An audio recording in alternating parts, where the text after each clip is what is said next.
Welcome to this week's recap, Katter's Australian Party's weekly update of what our MPs have been up to. I'm here again with Nick Demetto, Katter's Australian Party's Deputy Party Leader and member for Hinchinbrook. I'm Sarah Major, as per usual.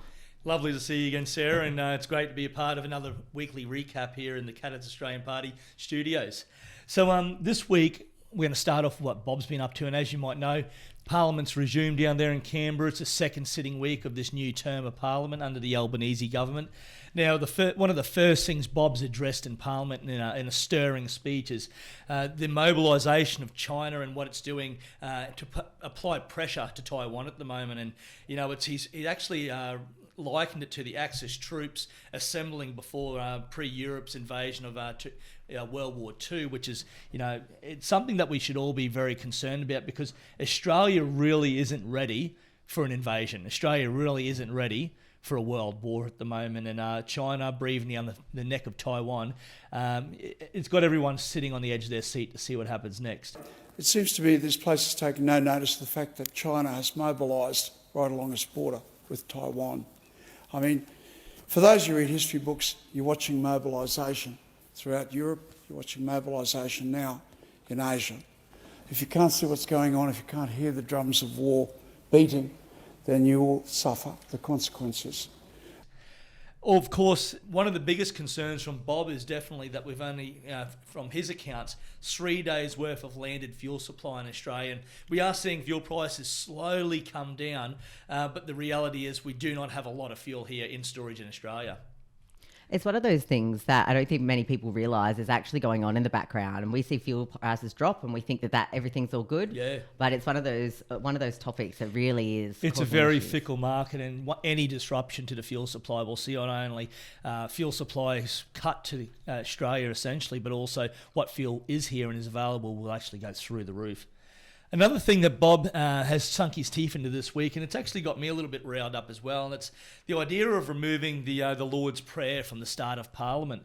Now, this is something that we also do in State Parliament every day, and it reflects on our Christian background as Australians, and having this removed, Bob says, would be once again an attack on Christianity here in Australia. And we see another number of atheist groups or lobby groups that want to get rid of this, you know, and I think we'd be moving in the wrong direction, so does Bob. Bob also stood in Parliament in front of the media this week to address the Manly Sea Eagles and the players that decide to stand out of that Pride round or step away from playing that. He said, you know, he defended their rights to have their say by them voting with their feet on that issue in particular. He also spent some time in the Treasurer's office, and I saw a bit of wording this week where he was going down there with quite the intent to get what he wanted, and what he wants right now is the money for Copper String 2.0 so we can build that transmission line to the Northwest Mineral Province to hook them up to the national electricity market, but also the money for HIPCO. That's the Huon Irrigation Project, which is going to open up about 20,000 hectares of irrigated farmland in the dry black soil countries west of Queensland. Wow, Bob's been busy as per usual. But before we move on to Robbie, I just want to remind viewers to go and subscribe, but also set your notifications so you don't miss one of these weekly recaps. So Nick, what's Robbie been up to? You know, it's something that's topical right now. It's been topical for the KAP for over 5 years now. It's national and state gas reserve policies. Unfortunately, you know, we pull all this gas out of the ground here in Australia, but we haven't got a policy in place to make sure we're capturing or even storing some of that for the national market or our internal market before it gets put onto the world stage.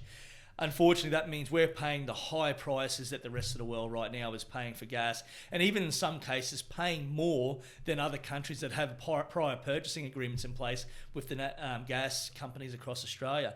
So the reason we want cheap gas here in Australia is because cheap gas means cheap electricity, which means that we can produce all sorts of goods and things in Australia and start bringing back local manufacturing. But also, the gas is also used to create fertilisers and urea. And urea is actually used in that AdBlue product that everyone puts in their diesel engines these days to make them cleaner.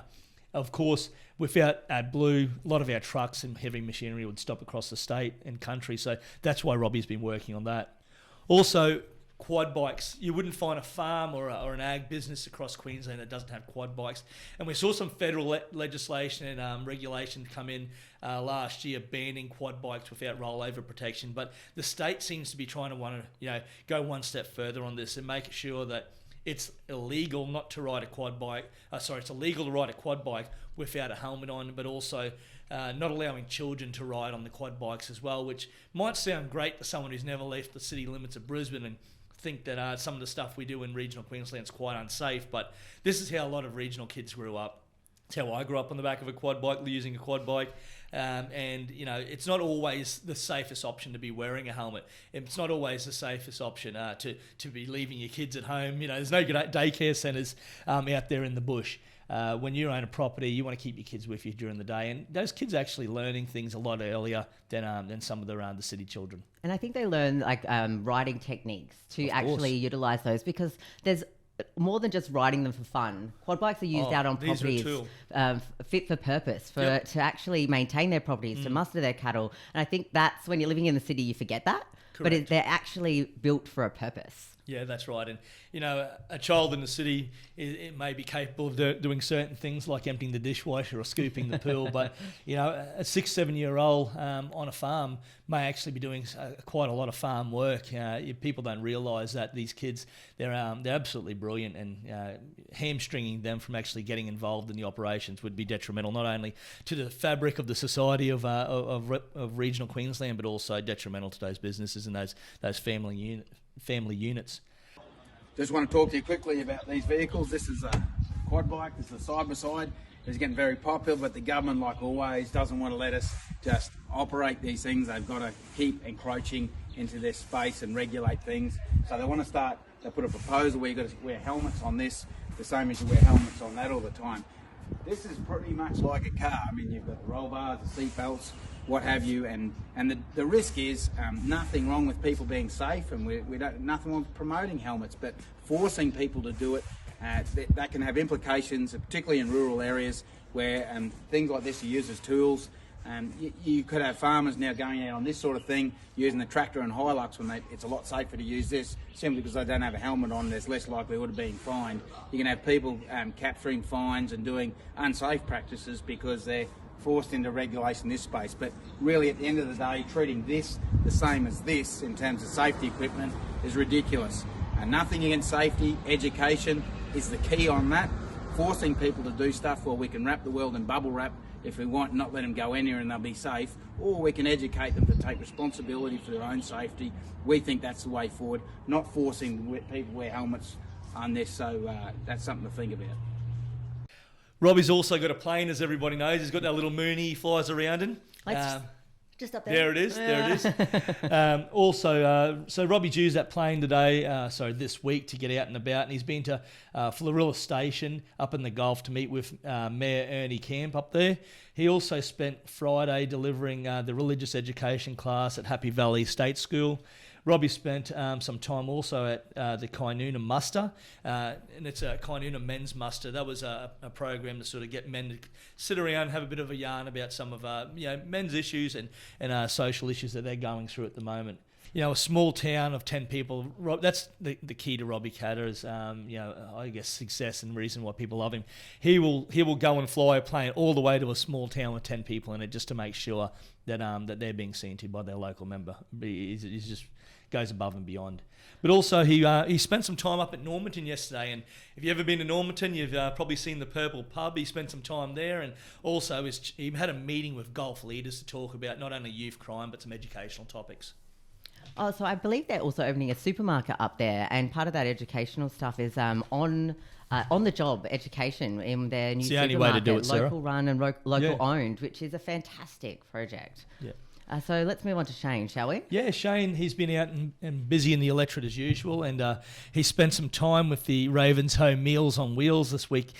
Believe it or not, 30 years of operation, 30-year anniversary. So congratulations to those volunteers that play an important part, not only to make sure that some of our elderly people and constituents out there have fresh, wholesome meals to eat, but also I've been on the Meals on Wheels run. It's also the conversation I get from seeing those people. Also this week, Shane went out to Tazali Lakes, and actually that's the Australian Platypus Park.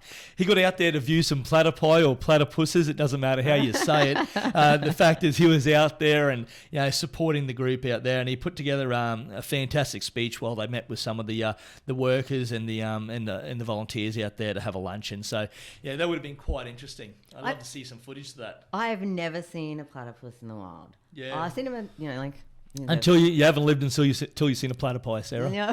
That's correct. Hey, I've been pretty busy this week as well. Oh, what's you? That's the norm. Yeah, no, it's I've spent a fair bit of time in the KAP office this week, just going through a lot of operational stuff to ensure that the party continues to keep running.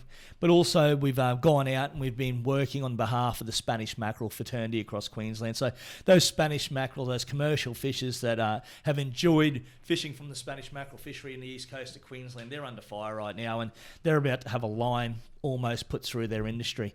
It's detrimental to not only people wanting to eat Spanish mackerel at the fish and chip shop or buy it from their local fishmonger, but those small local businesses. Yeah, well, they're actually cutting it. Fish and chip Yep. shops are going, this is too expensive, it's too hard to get, and they're cutting it from their menus. Yeah. And I worked in a fish and chip shop as a kid. That Yep. was the staple. So Yep. this is actually changing some real fundamental areas, especially fish and chips up here. It's a huge part of our everyday lives as North Queenslanders. Well, two things to consider here, Sarah, is one, these Spanish mackerel commercial fishermen have never taken their total allowable quota takes. The department, we believe, has mismanaged this, or they've skewed the data.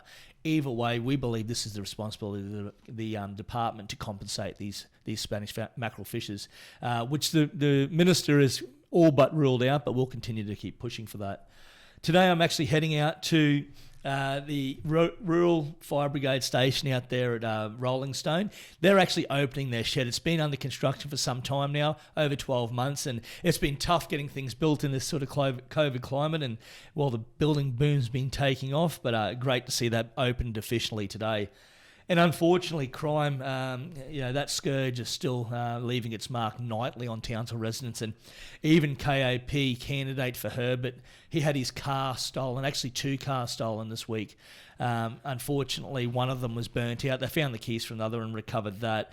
But him and his partner and their small child slept in the house while these perpetrators broke in and breached the premises. And it's just one of the stories we're hearing out there. I think we're up to 7 this week in Townsville, cars burnt out, and it's just not getting better. No, it's definitely not. And you think this is happening earlier and earlier in the night as well. They're getting more and more risky. So I think this is like 10:15 at night, approximately. But that's pushing that risk factor more and more. These kids are definitely, pushing the limit as to what they can get away with now. Well, there's no repercussions, or the repercussions that are in wait for them if they are caught is something they're not deterred by. So we'll continue to keep pressuring the state ministers on this topic, but also we'll keep educating voters out there that the Labor government isn't doing anything on crime until the next state election, and hopefully if we haven't seen legislative changes between now and then, people decide to vote with their feet. Well, it's clearly been another busy week at CAP, but please don't forget to subscribe and hit your notifications so you don't miss one of these recaps. And I guess that's all for us today, Nick. Excellent, Sarah, and I hope you have a lovely weekend. And to the rest of the viewers out there and people in podcast land, have a great weekend. We live in one of the most beautiful parts of Australia, regional Queensland, North Queensland I live in. Wherever you're watching from, I hope you're having a great weekend, and we'll see you all next week. See you, Nick.